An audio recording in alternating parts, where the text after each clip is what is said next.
ಇವತ್ತು 5,000 ಕೋಟಿಯನ್ನು ಕೊಡ್ತೇವೆ, ಮತ್ತು ಇಲ್ಲಿ ಶಾಲಾ ಕಾಲೇಜುಗಳನ್ನು ಮಾಡ್ತೇವೆ, 1,100 ಕೋಟಿ ರೂಪಾಯಿನ ಪ್ಯಾಕೇಜನ್ನು ಕೊಡ್ತೇವೆ, ಇವೆಲ್ಲವನ್ನು ಕೂಡ ಹೇಳಿದ್ದಾರೆ.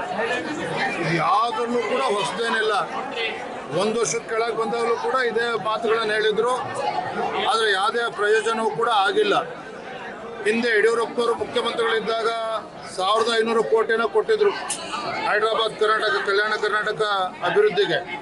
ತದನಂತರದಲ್ಲಿ ಬಸವರಾಜ ಬೊಮ್ಮಾಯಿ ಬಂದ ಮೇಲೆ 3,000 ಕೋಟಿ ಮತ್ತು ಬಜೆಟಲ್ಲಿ 5,000 ಕೋಟಿನ ಘೋಷಣೆ ಮಾಡಿದ್ವಿ BJP ಸರ್ಕಾರ ಇದ್ದಾಗ. ಅದನ್ನೇ ನಿನ್ನೆ ಪುನರುಚ್ಚಾರ ಮಾಡಿದ್ದಾರೆ ಹೊರತು ಸಿದ್ದರಾಮಯ್ಯನವರು ಇನ್ಯಾವುದೇ ಹೊಸ ವಿಚಾರಗಳನ್ನು ಹೇಳಿಲ್ಲ. ಮತ್ತೊಂದು ಕಡೆ ಮುಖ್ಯಮಂತ್ರಿಗಳು, ಈ ರಾಜ್ಯದ ಮುಖ್ಯಮಂತ್ರಿಗಳು ಅಥವಾ ಕೇವಲ ಮೈಸೂರು ಬೆಂಗಳೂರಿಗೆ ಮುಖ್ಯಮಂತ್ರಿಗಳು ಅನ್ನೋದನ್ನು ನಾನು ಹೇಳ್ತಾ ಇಲ್ಲ, ರಾಜ್ಯದ ಜನ ಮಾತನಾಡ್ತಾ ಇದ್ದಾರೆ. ಮುಖ್ಯಮಂತ್ರಿಗಳಾಗಲಿ ಉಪಮುಖ್ಯಮಂತ್ರಿಗಳಾಗಲಿ ರಾಜ್ಯದ ಯಾವುದೇ ಸಚಿವರು ಇವತ್ತು ಕಲ್ಯಾಣ ಕರ್ನಾಟಕದ ಭಾಗದಲ್ಲಿ ಪ್ರವಾಸ ಮಾಡ್ತಾ ಇಲ್ಲ, ಏನು ಅಭಿವೃದ್ಧಿ ಆಗಬೇಕು ಇದ್ರ ಬಗ್ಗೆ ಚಿಂತನೆ ಮಾಡ್ತಾ ಇಲ್ಲ, ಅನುದಾನವನ್ನು ಕೊಡ್ತಾ ಇಲ್ಲ.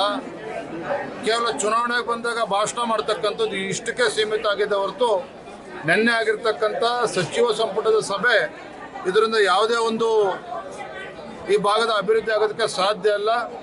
ಎಲ್ಲೋ ಒಂದು ಕಡೆ ಮುಖ್ಯಮಂತ್ರಿಗಳು ತಮ್ಮ ಕುರ್ಚಿ ಅಳ್ಳಾಡ್ತಾ ಇರ್ತಕ್ಕಂಥ ಸಂದರ್ಭದಲ್ಲಿ ತಮ್ಮ ಕುರ್ಚಿಯನ್ನು ಉಳಿಸ್ಕೊಳ್ಳೋದಕ್ಕೆ ರಾಷ್ಟ್ರೀಯ ಕಾಂಗ್ರೆಸ್ ಪಕ್ಷದ ಅಧ್ಯಕ್ಷನ ಓಲೈಸೋದಕ್ಕೆ ಮಾಡಿರ್ತಕ್ಕಂಥದ್ದು ನಾಟಕ ಅನ್ನೋದು ನನ್ನ ಭಾವನೆ.